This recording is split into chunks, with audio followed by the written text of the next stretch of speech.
जय हिंद। आज का आपका क्लास होने वाला है बिहार कार्यालय परिचारिका।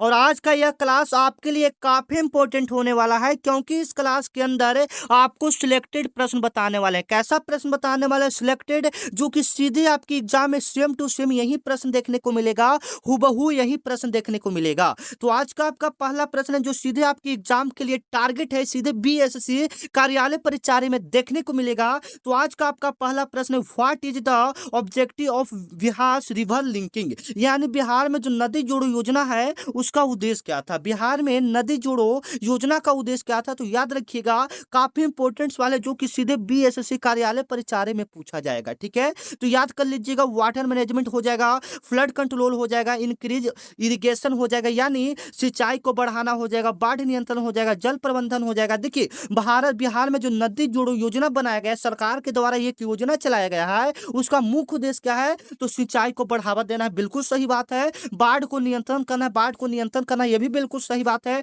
जल को प्रबंधन यानी जल को बचाना है, यह भी बिल्कुल बात सही है। यानी उपयुक्त क्या हो जाएगा? सभी हो जाएगा, ऑल ऑफ क्या हो जाएगा? दीज हो जाएगा। ठीक है, याद रखिएगा, बिहार में नदी जोड़ो योजना का मुख्य उद्देश्य क्या है? सिंचाई बढ़ाना है, बाढ़ नियंत्रण करना है, जल प्रबंधन करना है, उपयुक्त क्या हो जाएगा? सभी हो जाएगा। ये क्वेश्चन सीधे आपके बिहार कार्यालय परिचारी पर टारगेट है, तो इसको आप लोग अच्छे से याद कर लीजिएगा। ठीक है, सेकंड नंबर प्रश्न जो कि सीधे आपके एग्जाम में आने वाला सवाल है, राजगीर।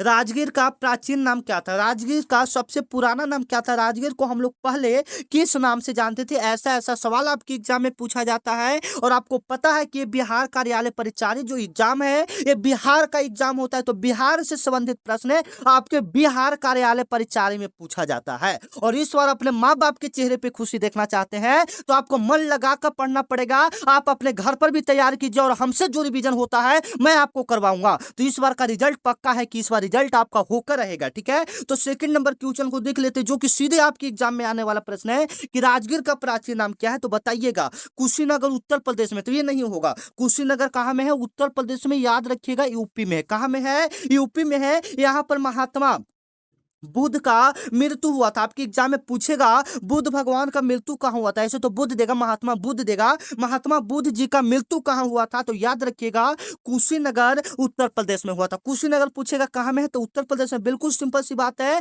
अगर आपके एग्जाम में यह भी पूछा जाए कि जो महात्मा बुद्ध जी थे उनका तो मृत्यु आप लोग याद कर लीजिए, कुशीनगर उत्तर प्रदेश याद कर लीजिए। उनका जन्म पूछेगा कि महात्मा बुद्ध का जन्म कहाँ हुआ था, तो याद रखिएगा, लुम्बिनी नेपाल में हुआ था। कहाँ में हुआ था?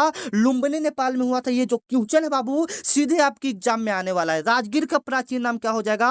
गिरि ब्रिज हो जाएगा। गिरि ब्रिज या गिरि ब्रिज के नाम से हम लोग इसको जानते हैं। तो हालांकि आपका ऐसा ही ऑप्शन आपके एग्जाम में भी रहेगा, गिरि ब्रिज। ठीक है, क्या रहेगा? गिरि ब्रिज रहेगा। याद रखिएगा, ये क्वेश्चन सीधे आपके एग्जाम में छपने वाला है। फिर से एक बार करवा लेते हैं, राजगीर का पुराना नाम क्या हो जाएगा? गिरि ब्रिज हो जाएगा। ठीक है, अगला नंबर सवाल है जो कि सीधे आपके एग्जाम में आएगा। और पहले आपको क्लियर कर दे, इस वीडियो के अंदर आपको जीके का 40 क्वेश्चन करवाने वाले हैं। ऐसे 40 क्वेश्चन करवाने वाले हैं जो कि सीधे आपके बिहार कार्यालय परिचारी में आ सकता है। तो इसमें टारगेट रखिए आप लोग कि आप लोग 25 प्लस क्वेश्चन सही कर देंगे। अगर 25 प्लस क्वेश्चन सही कर देते हैं, यकीनन मानिए कि आप अपने एग्जाम में भी जीके में अच्छा स्कोर करके आओगे। तो ठीक है, कोशिश कीजिए कि 40 में से 25 में 25 सही हो जाए, 25 सही हो जाए। मैं आपसे लास्ट में पूछूंगा आपने कितना प्रश्न को सही किया।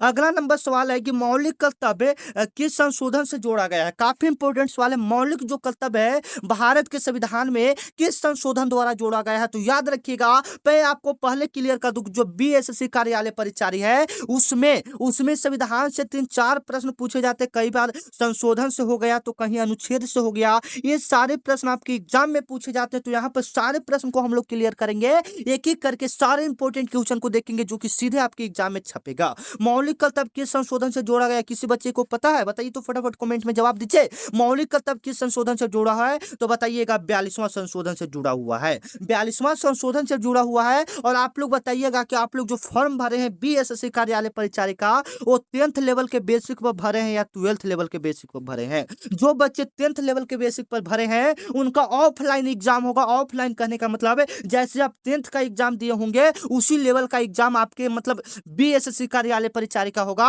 और जो 12th लेवल फॉर्म भरे हैं उनका एग्जाम क्या होगा, कंप्यूटर यानी ऑनलाइन से होगा। क्लियर है? तो एक बार कमेंट में बताइएगा आप लोग जो फॉर्म भरे हैं 10th लेवल भरे हैं या 12th लेवल, यानी सीधा बात हम कहें कि आप 10वीं पास करके फॉर्म भरे हैं या 12th पास के फॉर्म भरे हैं। ठीक है, ये जवाब दीजिए कमेंट में फटाफट। अगला नंबर सवाल चलते हैं जो कि सीधे आपके एग्जाम में आएगा, जो कि आपके एग्जाम के लिए काफी इंपॉर्टेंट है। ये आपका करंट अफेयर से सवाल हो गया जो कि सीधे आपके एग्जाम में आएगा। Simhastha Kumbh Mela is held on the banks of which river, मतलब जो सिंहस्थ कुंभ मेला है वह किस नदी के किनारे लगता है। यह करंट अफेयर से है और यह हाल ही फिलहाल में हुआ है, तो यह सीधे आपके एग्जाम में बनेगा सवाल, सीधे आपके एग्जाम में यह आएगा सवाल। तो याद रखिएगा जो कुंभ मेला लगा था, सिंहस्थ कुंभ मेला जो लगा था, यह किस नदी के किनारे लगा था, तो शिप्रा नदी के किनारे लगा था। किस नदी के किनारे लगा था, शिप्रा नदी के किनारे लगा था। और याद कीजिएगा आपके एग्जाम में अगर पूछा जाए कि कुंभ मेला कितने वर्षों के बाद लगता है, तो 12 वर्षों के बाद लगता है। ये तो कुंभ मेला एक दूसरा हो गया, महाकुंभ मेला तो एक दूसरा हो गया, ये सिंहस्थ कुंभ मेला पूछेगा तो 12 वर्षों पर लगता है। ठीक है, अब गंगा की बात हम लोग बारे में बात कर लेते हैं। तो गंगा क्या होता है, तो गंगा ये होता है कि यह अपना भारत देश का सबसे लंबी नदी है। आपके एग्जाम में पूछेगा कि भारत की सबसे लंबी नदी कौन सा है, गंगा नदी है। इसकी लंबाई हाँ, इसकी लंबाई पूरे भारत में पूछेगा तो याद रखिएगा 2525 किलोमीटर है। इसकी लंबाई लगभग आपका कितना है, 2525 किलोमीटर लगभग में आपका गंगा नदी का लंबाई है। आपके एग्जाम में और क्या सवाल पूछा जा सकता है, गोदावरी नदी के बारे में क्या से सवाल बनता है, गोदावरी नदी से पूछता है कि जो आपके एग्जाम में मतलब जो आपका एग्जाम है उसमें गोदावरी नदी से कैसे सवाल पूछा जाएगा, पूछे जाएगा वृद्ध गंगा यानी बूढ़ी गंडक माने बूढ़ी गंगा हम लोग किसको कहते हैं, तो किसको कहते हैं, गोदावरी नदी को कहते हैं। क्लियर है, बूढ़ी गंगा हम लोग किसको कहते हैं, गोदावरी नदी को कहते हैं। या दक्षिण भारत का गंगा किसे कहते हैं, गोदावरी नदी को कहते हैं। क्लियर है, आगे आइए। 5 नंबर सवाल है जो कि सीधे आपके एग्जाम में छपेगा, और अभी तक आप लोग चैनल को सब्सक्राइब नहीं किए तो चैनल को सब्सक्राइब कर लीजिएगा, क्योंकि आपके मम्मी पापा के सपने को पूरा करने का हम प्रण ले चुके हैं। और आप भी अपने घर पर पढ़ाई कीजिए और हमसे रिवीजन कीजिए, आपका रिजल्ट इस बार जरूर होगा। इसी के नाम पर आप लोग क्या कर लीजिएगा, एक बार चैनल को सब्सक्राइब कर लीजिएगा, क्योंकि मम्मी पापा के सपने को आपको पूरा करेगा। हम आपके साथ हैं, आपका बड़ा भैया आपके पीछे खड़ा है जो कि आपको इस बार रिजल्ट दिला कर रहेगा। ठीक है, तो चैनल को एक बार क्या कर लीजिएगा बाबू, सब्सक्राइब कर लीजिएगा। चलिए 5 नंबर सवाल है जो कि सीधे एग्जाम के टारगेट से प्रश्न है। लिच्छवी वंश का राजधानी कहाँ था, लिच्छवी वंश का राजधानी कहाँ था, याद रखिएगा जो लिच्छवी वंश का राजधानी है वो आपका कौन सा हो जाएगा, लिच्छवी वंश का राजधानी कौन सा हो जाएगा, वैशाली हो जाएगा। लिच्छवी का राजधानी कहाँ हो जाएगा, वैशाली हो जाएगा। याद रखिएगा B option is the right answer. अगला नंबर सवाल है जो कि सीधे आपके एग्जाम में आएगा, 6 नंबर सवाल है, देख लीजिएगा। Who become the first Lokpal of India, मतलब भारत का पहला लोकपाल कौन बना, भारत का पहला लोकपाल कौन बना, तो जस्टिस पिनाकी चंद्र घोष बना। कौन बना, जस्टिस पिनाकी चंद्र घोष आपका भारत का पहला लोकपाल बना। इसको भ्रष्टाचार लोकपाल भी कहा जाता है। पूछेगा आपके एग्जाम में भ्रष्टाचार लोकपाल किसे कहते हैं, भ्रष्टाचार लोकपाल भ्रष्टाचार लोकपाल किसको कहते हैं, तो जस्टिस पिनाकी चंद्र घोष को कहते हैं। क्लियर है, ये आपके सीधे आपके एग्जाम में छपने वाला प्रश्न है। भारत का पहला लोकपाल कौन था, तो जस्टिस पिनाकी चंद्र घोष था। ठीक है, याद रखिएगा ये ऑप्शन इसका क्या हो जाएगा, बिल्कुल राइट हो जाएगा। और ये प्रश्न आपके एग्जाम में आने वाला है, तो इसको अच्छे से देख लीजिएगा। ठीक है, 7 नंबर सवाल है बाबू जो कि सीधे आपके एग्जाम में छपेगा, जो कि सीधे आपके एग्जाम में आएगा। चंपारण सत्याग्रह में गांधी जी ने किस खेती के खिलाफ आंदोलन कर दिया, मतलब आपका क्वेश्चन क्या कह रहा है कि जो चंपारण सत्याग्रह हुआ था उसमें गांधी जी ने किस खेती के खिलाफ आंदोलन किया था। मतलब जो कहने का क्या मतलब कि जो गांधी जी ने चंपारण सत्याग्रह किए थे मतलब कौन सा खेती के खिलाफ आंदोलन किए थे, तो गन्ना के खिलाफ तो कोई कर नहीं सकता, ये बिल्कुल गलत है। गेहूं के खिलाफ कोई कर नहीं सकता, धान के खिलाफ कोई कर नहीं सकता, ये नील के खिलाफ क्या किए थे, महात्मा गांधी जी ने इसका आंदोलन किए थे, चंपारण आंदोलन किए थे। जो अंग्रेज था क्या कहता था कि हम आपके जमीन में मतलब 4 हिस्सा मान लीजिए कि जमीन का होता है, उसमें से 3 हिस्सा पर नील उगाओ। अंग्रेजों ने यह पूरे देश में लागू कर दिया गया था। ये सबसे ज्यादा आपका बंगाल बिहार में ज्यादातर लागू किया गया था कि 3 हिस्सा में से मतलब 4 हिस्सा में से 3 हिस्सा हमको नील की खेती करके दो, ये अंग्रेज ने लागू कर दिया था। इसी के खिलाफ महात्मा गांधी जी ने चंपारण सत्याग्रह 1917 ईस्वी को किया था। आपके एग्जाम में पूछेगा चंपारण सत्याग्रह कब किया गया था, तो 1917 ईस्वी में किया गया था। चंपारण सत्याग्रह कब किया गया था, 1917 ईस्वी में किया गया था। आपके एग्जाम में छपेगा।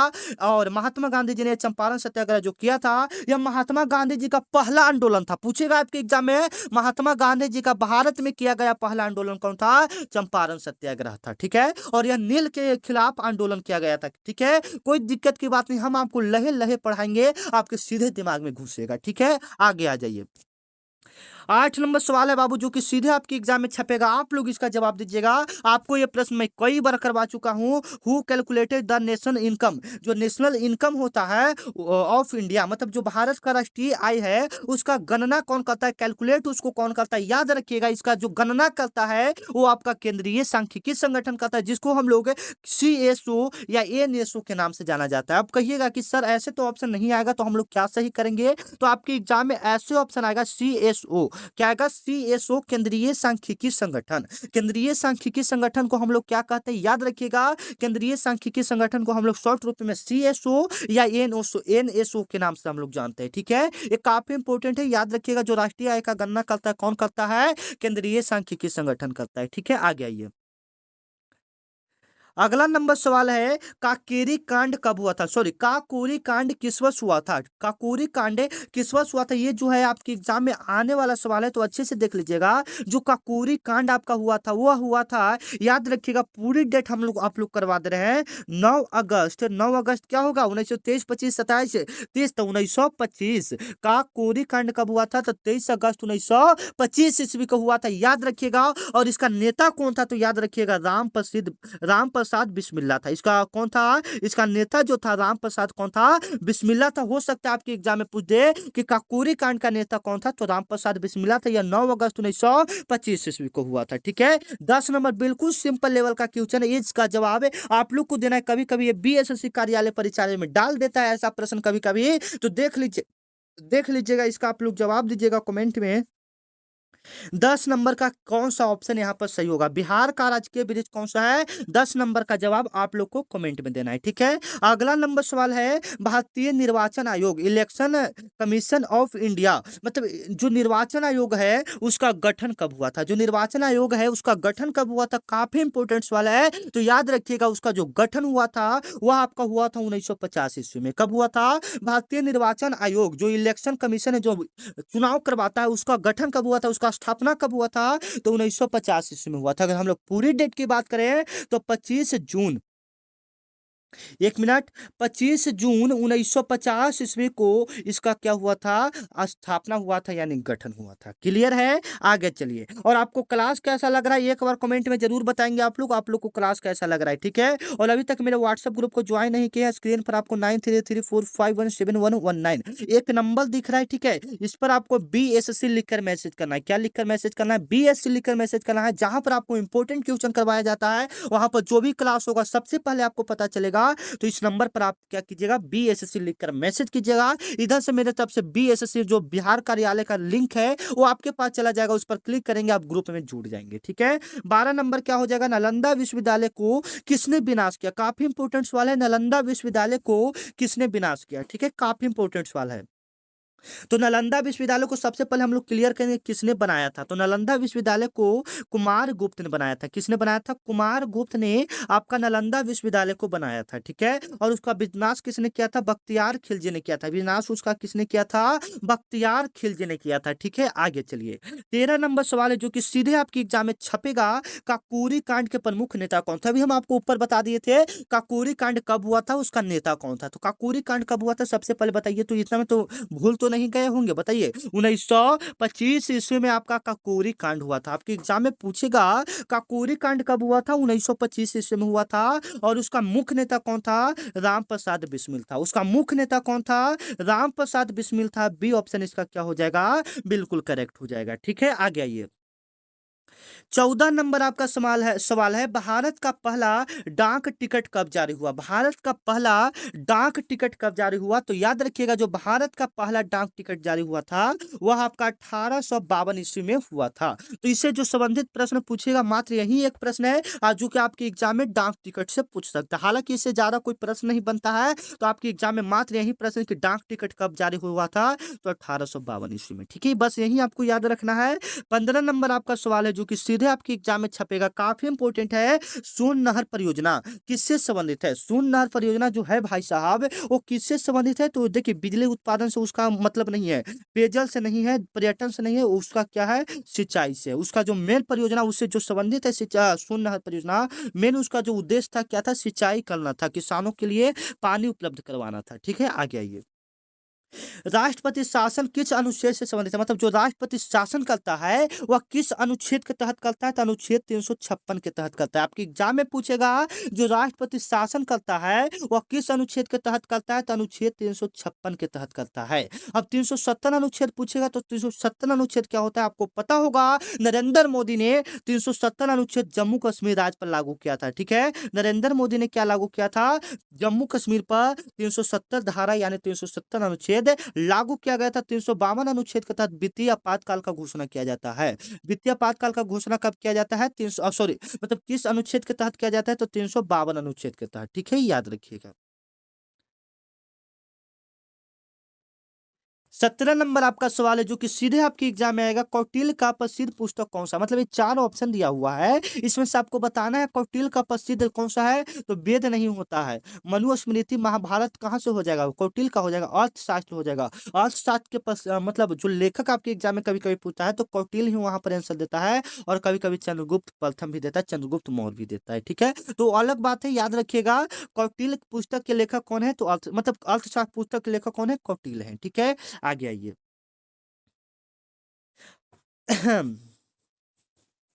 18 नंबर आपका सवाल है जो कि सीधे आपके एग्जाम में आ सकता है। विक्रमशिला विश्वविद्यालय कहाँ स्थित है? काफी इंपॉर्टेंट है। तो यह आपका भागलपुर में है। ठीक है, कहाँ में स्थित है? भागलपुर में स्थित है। याद रखिएगा, विक्रमशिला विश्वविद्यालय कहाँ स्थित है? भागलपुर में स्थित है। ठीक है, 19 नंबर सवाल की ओर हम लोग चलते हैं जो कि काफी इंपॉर्टेंट है बाबू, जो कि आपके एग्जाम में आएगा। भारत का जो पहला पंचवर्षीय योजना, फर्स्ट 5 ईयर जो प्लान स्टार्ट है, वह कब किया गया था? भारत का पहला पंचवर्षीय योजना कब किया गया था? याद रखिएगा, ये भारत का जो पहला पंचवर्षीय योजना, ये क्वेश्चन आपके बीएसएससी कार्यालय परिचार में पूछा जा चुका है। ठीक है ना, पूछा जा चुका सवाल है, तो याद रखिएगा। 1951 ईस्वी में भारत में पहली पंचवर्षीय योजना कब हुआ था? 1951 ईस्वी में हुआ था। ठीक है, याद रखिएगा।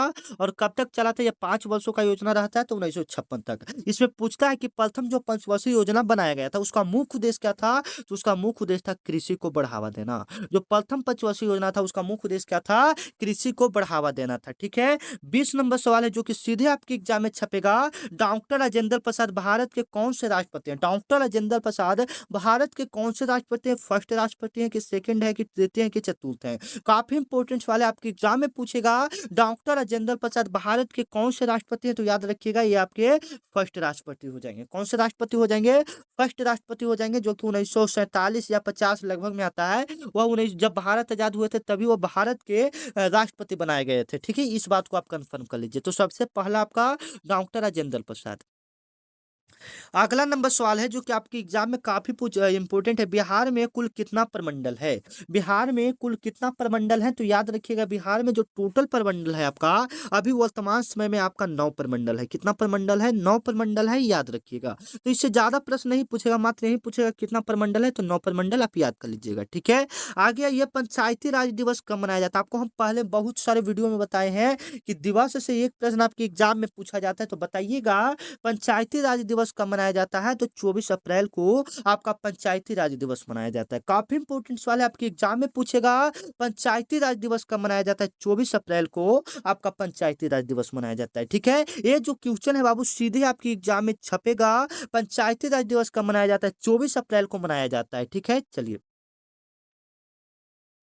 अगला नंबर क्वेश्चन है, भारत का राष्ट्रीय खेल कौन सा है? आप लोग जवाब दीजिएगा। सबसे पहले इससे संबंधित जो प्रश्न बनेगा वो हम क्लियर कर लेते हैं। उससे पहले आप लोग जवाब दे दीजिए कि भारत का राष्ट्रीय खेल कौन सा है। तो याद कीजिएगा, जो भारत का राष्ट्रीय खेल है, मतलब आपके एग्जाम में खेल से क्या प्रश्न बन सकता है? ये प्रश्न बन सकता है, खेल दिवस कब मनाया जाएगा? खेल दिवस कब मनाया जाएगा? याद रखिएगा, 29 अगस्त को आपका खेल दिवस मनाया जाता है। खेल दिवस कब मनाया जाता है? 29 अगस्त को आपका खेल दिवस मनाया जाता है। ये सीधे आपके एग्जाम में क्वेश्चन पूछा जाता है। ठीक है, इससे आप आप याद कर लेंगे भारत का राष्ट्रीय खेल कब मनाया जाता है, 29 अगस्त को राष्ट्रीय खेल दिवस मनाया जाता है, ठीक है। और इसके साथ एक और क्वेश्चन पूछ जाता है, राष्ट्रीय विज्ञान दिवस कब मनाया जाता है। तो विज्ञान दिवस जो आपका मनाया जाता है वो 28 फरवरी को मनाया जाता है। कब मनाया जाता है, 28 फरवरी को आपका राष्ट्रीय विज्ञान दिवस मनाया जाता है। अब खेल की बात कर ले तो हॉकी आपका क्या हो जाएगा, राष्ट्रीय खेल हो जाएगा। याद है, सभी को पता है राष्ट्रीय खेल कौन सा हो जाएगा, हॉकी हो जाएगा, ठीक है, याद रखिएगा। अगला नंबर सवाल है जो कि 24 नंबर है, ये आपके एग्जाम के लिए ऐसे तो कभी कभी डाल देता है, ऐसे तो ना पूछे जाने की संभावना है, लेकिन कभी कभी डाल देता है, तो हम लोग इस क्वेश्चन को करवा देते हैं, ठीक है। तो 24 का जवाब हम नहीं आप लोग देंगे, 24 का जवाब आप लोग देंगे। और ये जवाब देने में बहुत ही अच्छा बात है, जवाब देंगे तभी आप सीखेंगे, ठीक है। तो जवाब दीजिएगा, बिहार का राजकीय पुष्प कौन सा है, ठीक है। 25 नंबर सवाल है जो कि सीधे आपके एग्जाम में आएगा, पटना साहिब किस धर्म ग्रंथ से संबंधित है, काफी इंपॉर्टेंट है, काफी बच्चे को पता होगा। चलिए, पटना साहिब किस धर्म ग्रंथ से संबंधित है, तो याद रखिएगा ये आपका किस धर्म ग्रंथ से संबंधित है, तो याद रखिएगा ये सिख से पटना साहिब मंदिर बनाया गया है जो कि सिख के लिए प्रसिद्ध है, ठीक है। चलिए, 26 नंबर सवाल है जो कि एक काफी इंपॉर्टेंट है, केंद्रीय सूचना आयोग किस अधिनियम से बना था। जो केंद्रीय सूचना आयोग है वह किस अधिनियम से बना था, तो याद रखिएगा जो केंद्रीय सूचना आयोग है वह किस अधिनियम से बना था, तो वह आपका बना था 2005 सूचना अधिनियम के तहत। इसके तहत क्या होता है कि आप किसी भी सरकार से, मतलब कुछ काम सरकारी काम हो रहा है तो आप सीधे जाकर उससे डायरेक्ट बात कर सकते हैं, यह आपका अधिकार है। और 2005 में यह सूचना अधिनियम जारी किया गया है कि कोई भी व्यक्ति से, मतलब आप जवाब सवाल कर सकते हैं 2005 अधिनियम के तहत, ठीक है। मतलब कोई भी सरकारी काम हो रहा है तो आप वहां पर जाकर उससे बात कर सकते हैं, बातचीत कर सकते हैं, पूछ सकते हैं क्या हो रहा है क्या नहीं हो रहा है। ये सभी आम लोगों को भी ये दिया गया है 2005 के अनुसार, ठीक है। आगे आइए, बिहार का राजकीय पक्षी कौन सा है, काफी इंपोर्टेंट है, आप लोग जवाब दीजिएगा, एवं काफी इजी सवाल है, तो 27 नंबर का जवाब हम नहीं आप लोग देंगे, ठीक है। आगे चलिए, आगे 28 नंबर सवाल है जो कि सीधे आपके एग्जाम में छपेगा बाबू, काफी इंपोर्टेंट है। भारतीय संविधान में कुल कितना अनुसूची है, भारतीय संविधान में कुल कितना अनुसूची है, तो याद रखिएगा भारतीय संविधान में जो टोटल अनुसूची की बात करेंगे तो टोटल 12 अनुसूची है। अगर टोटल अनुच्छेद की बात करेंगे तो 395 अनुच्छेद है, याद रखिएगा। ये दो इंपॉर्टेंट क्वेश्चन है जो कि संविधान से ज्यादातर पूछे जाते हैं। कुल कितने अनुसूची है, तो 12 है। कुल कितने, सॉरी, कुल कितने अनुच्छेद है, तो 395 अनुच्छेद। अनुसूची की बात करेगा तो 12, जो कि सी ऑप्शन आपका क्या हो जाएगा, बिल्कुल करेक्ट हो जाएगा। 29 नंबर सवाल है जो कि सीधे आपके एग्जाम में छपेगा कि जो भारत का राष्ट्रीय ध्वज है, जो भारत का राष्ट्रीय ध्वज अपना तिरंगा झंडा है, उसका डिजाइन किसने तैयार किया था, ये भी काफी इंपॉर्टेंट है। Who designed the national flag of India, मतलब इसका डिजाइन किसने तैयार किया था, तो याद रखिएगा। उससे पहले आपके एग्जाम में इससे क्या क्या सवाल बनता है वो देख लेते हैं, ठीक है। जैसे में आपके एग्जाम में पूछेगा कि तिरंगे के तो जो तिरंगा झंडा होता है उसका लंबाई एवं चौड़ाई का अनुपात कितना होता है, तो 3:2 होता है, याद रखिएगा। उसके लंबाई एवं चौड़ाई का जो अनुपात होता है वह कितना होता है, 3:2 होता है। और यहाँ पर पूछा है कि राष्ट्रीय ध्वज का डिजाइन किसने तैयार किया था, पिंगली बकाया ने तैयार किया था, ठीक है। काफी इंपोर्टेंट है, याद रखिएगा, ठीक है। अगला नंबर सवाल है 30 नंबर सवाल है जो कि सीधे आपके एग्जाम में आ सकता है। और ये वाला सवाल भी मैं आपको कई बार करवा चुका हूँ, जिन बच्चों को नहीं पता है जवाब जान लेंगे, और जिनको पता है ये सवाल कमेंट में जवाब देंगे, ठीक है।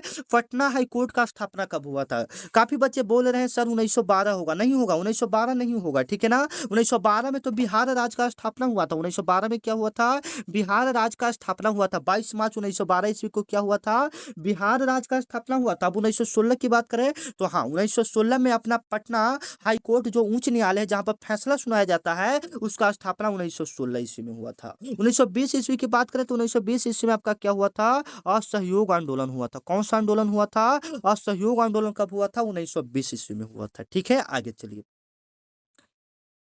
31 नंबर आपका सवाल है जो कि आपके लिए काफी इंपॉर्टेंट है कि बिहार का राजकीय भाषा कौन सा है, बिहार का राजकीय भाषा कौन सा है, याद रखिएगा। बिहार का जो आपका राजकीय भाषा है हिंदी प्लस क्या है, उर्दू है। प्लस में दिया है ना, तो ऐसे हम लोग हिंदी सही कहते हैं। अब यहाँ पर दोनों दिया है तो हमको दोनों को मान्यता देना पड़ेगा। आपको पता है कि जब भी आप स्कूल विद्यालय में जाते होंगे तो दोनों का मेन भाषा जिसका मतलब हिंदी है तो हिंदी, नहीं तो उर्दू है तो उर्दू परीक्षा देगा। यानी बिहार में दोनों भाषाओं को समान मान्यता प्राप्त है, इसलिए हिंदी प्लस क्या हो जाएगा, उर्दू हो जाएगा, ठीक है। चलिए, आप लोगों को भी वो ऐसा है जो उर्दू से होंगे उनको उर्दू का क्वेश्चन मिलेगा, ठीक है। भारत की पहली रेल कहाँ चली थी? जो भारत का पहले जो रेल चलाई गई थी वो कहाँ चलाई गई थी? तो मुंबई से थाने के बीच चलाई गई थी। कहाँ से कहाँ तक चलाई गई थी? मुंबई से थाने के बीच चलाई गई थी। याद रखिएगा, मुंबई से थाने के बीच चलाया गया था 16 अप्रैल 1853 ईस्वी को। 16 अप्रैल 1853 ईस्वी को आपका भारत में पहली रेल चलाई गई था मुंबई से थाने के बीच। 16 अप्रैल 1853 ईस्वी को। याद रखिएगा, भारत में पहली रेल कब चलाया गया था? 16 अप्रैल 1853 ईस्वी को मुंबई से थाने के बीच। पूछेगा कितना किलोमीटर? तो लगभग 34 किलोमीटर। पूछेगा आपके एग्जाम में लगभग कितना किलोमीटर चलाया जाता था? तो 34 किलोमीटर चलाया गया था लगभग, जिसमें 20 डब्बा था। 20 उसमें क्या था? जो ट्रेन पहला बनाया गया था उसमें लगभग 20 डब्बा था। 20 डब्बा मतलब बोगी, समझ रहे हैं, जिसमें लगभग 400 यात्री पहली बार सवारी किए थे। ठीक है, आगे चलिए। 33 नंबर आपका सवाल है जो कि सीधे आपके एग्जाम के लिए काफी इंपॉर्टेंट है। भारत छोड़ो आंदोलन का नारा किसने दिया था? ठीक है, ये आपको पता होना चाहिए। Quit India, who gave the slogan quit India? Bharat छोड़ो आंदोलन का नारा किसने दिया था? तो सभी बच्चे को पता है, महात्मा गांधी जी ने आपका भारत छोड़ो आंदोलन का नारा दिया था। साथ में ये आपके एग्जाम में पूछा जाता है कि भारत छोड़ो आंदोलन किसने शुरू किया था? ये तो नारा हो गया, मतलब भारत छोड़ो आंदोलन एक प्रकार का आंदोलन है। भारत छोड़ो क्या है? एक प्रकार का आंदोलन है, जिसको किसने किया था? महात्मा गांधी जी ने किया था। और इसका डेट भी पूछा जाता है, भारत छोड़ो आंदोलन कब शुरू किया गया था या कब हुआ था। ठीक है, काफी इंपोर्टेंट है, तो याद कीजिएगा। 8 अगस्त 1942 ईस्वी को आपका भारत छोड़ो आंदोलन हुआ था। याद रखिएगा, भारत छोड़ो आंदोलन कब हुआ था? 8 अगस्त 1942 ईस्वी को आपका भारत छोड़ो आंदोलन हुआ था, महात्मा गांधी जी के द्वारा किया गया था। याद रखिएगा, इसी में महात्मा गांधी जी ने भारत छोड़ो आंदोलन में नारा दिए थे, करो या मरो का नारा दिए थे। आपके एग्जाम में क्या पूछा जाता है? भारत छोड़ो आंदोलन का नारा किसने दिया था? महात्मा गांधी जी ने दिया था। और उसी में एक और सवाल पूछता है कि करो या मरो का नारा किस आंदोलन में दिया गया था? तो भारत छोड़ो आंदोलन में दिया गया था। ठीक है, क्लियर हो गया? आगे चलिए। अब जैसे महात्मा गांधी जी ने भी बहुत सारे और भी नारे दिए थे, सुभाष चंद्र बोस ने भी बहुत सारे नारे दिए थे, तो ये सब आपको लिए पता होना चाहिए। ठीक है, पंडित जवाहरलाल नेहरू हमारे भारत के क्या है? प्रथम प्रधानमंत्री हैं। ठीक है, आगे आइए। गुरु गोविंद सिंह का जन्म कहाँ हुआ था? काफी इंपॉर्टेंट सवाल है। गुरु गोविंद सिंह का जन्म कहाँ हुआ था? तो याद रखिएगा, सभी बच्चे को पता होगा, गुरु गोविंद सिंह का जो जन्म हुआ था वो पटना में हुआ था ना, पटना। ठीक है, गुरु गोविंद सिंह का जन्म कहाँ हुआ था? पटना में हुआ था। याद रखिएगा, कहाँ में हुआ था? पटना में हुआ था। चलिए, अगला नंबर सवाल है बाबू, राष्ट्रीय मानव अधिकार आयोग का गठन कब हुआ था? राष्ट्रीय मानव अधिकार आयोग का गठन कब हुआ था? 1900 कितना में बता सकता है कोई बच्चे? यहाँ पर थोड़ा सा कंफ्यूज हो रहे हैं, हम आपको क्लियर कर देते हैं। राष्ट्रीय मानव आयोग जो है उसका स्थापना आपका 1993 में हुआ था। राष्ट्रीय मानव अधिकार आयोग का गठन या उसका स्थापना 1993 ईस्वी में हुआ था। आपका 36 नंबर सवाल है जो कि सीधे आपके एग्जाम में आएगा। बिहार का सर्वाधिक साक्षर जिला कौन सा है? बिहार का है ना। बिहार का सर्वाधिक पढ़ा लिखा जिला कौन सा है? आप लोग बताइएगा कमेंट में, क्या इसका राइट आंसर होगा? तो रोहतास सबसे पढ़ा लिखा जिला है। सर्वाधिक साक्षर वाला जिला, साक्षर जिला का मतलब पढ़ा लिखा जिला कौन सा है? तो याद रखिएगा, रोहतास हो जाएगा। कौन सा जिला हो जाएगा? रोहतास हो जाएगा। और बिहार से सीधे मतलब ये एग्जाम क्या इसको बोलते हैं? ये सीधे बिहार कार्यालय परिचारित से टारगेट प्रश्न सीधे आपके एग्जाम में आने वाला है, क्योंकि ये जो सवाल है बाबू बिहार से संबंधित प्रश्न है। तो बिहार से संबंधित प्रश्न आपको खास करके याद करना है, क्योंकि आप लोग बिहार से हैं और एग्जाम भी कहां से हो रहा है? बिहार का ही एग्जाम हो रहा है। ठीक है, पूरे इंडिया का रहता तो अलग बात है, लेकिन बिहार का एग्जाम हो रहा है तो बिहार का सवाल उसमें जरूर रहेगा। बिहार का सर्वाधिक साक्षर जिला कौन सा हो जाएगा? रोहतास हो जाएगा। कौन सा जिला हो जाएगा? रोहतास हो जाएगा, याद रखिएगा। अगला नंबर सवाल है 37 नंबर आपका सवाल है जो कि सीधे आपके एग्जाम में छपेगा। बिहार में कुल कितना डिस्ट्रिक्ट है? इस लेवल का कभी कभी इजी लेवल का, इतना इजी लेवल का सवाल आपके बिहार से बना देता है, क्योंकि बिहार में यही सब क्वेश्चन है बाबू। तो ठीक है, याद कर लीजिएगा। कितना जिला हो जाएगा बताइए, कोई बता सकते हैं कितना जिला होगा जाएगा? बिल्कुल सही जवाब। चलिए, आप लोग कमेंट में दे दीजिएगा। चलिए, अगला नंबर सवाल है 38 नंबर सवाल है, संविधान सभा में कुल कितने सदस्य थे? तो मैं आपको यहाँ पर क्लियर कर देना चाहता हूँ कि जो मतलब संविधान सभा का जब मीटिंग हो रहा था पहली बार, जब संविधान को बनाने के लिए कई लोग आपस में मिले थे, जो प्रमुख नेता थे उनको एक मीटिंग हुआ संविधान को बनाने के लिए, तो उस समय आपका 389 सदस्य शामिल हुए थे। कितना सदस्य शामिल हुए थे? 389 सदस्य शामिल हुए थे। लेकिन ये हुआ था कि जब पाकिस्तान अलग होने के लिए कह रहा था, पाकिस्तान जब विभाजन हो गया तो उसमें कितना सदस्य बच गया? 299 299 सदस्य बच गया। कितना सदस्य बच गया? 299 सदस्य बच गया। जब पाकिस्तान अलग होने के लिए कहा, पाकिस्तान का जब विभाजन हो गया, पहले तो संविधान सभा में 389 सदस्य था, ये बात बिल्कुल सही है। लेकिन जब पाकिस्तान का विभाजन हो गया तो कितना सदस्य हो गया? 299 सदस्य हो गया। और यही 299 आपका ऑप्शन में दिया हुआ है, बी ऑप्शन इसका क्या हो जाएगा? बिल्कुल करेक्ट हो जाएगा। ठीक है, अच्छे से समझ रहे हैं, आशा करते हैं वीडियो आपको काफी अच्छा लग रहा होगा। ठीक है, आगे आइए।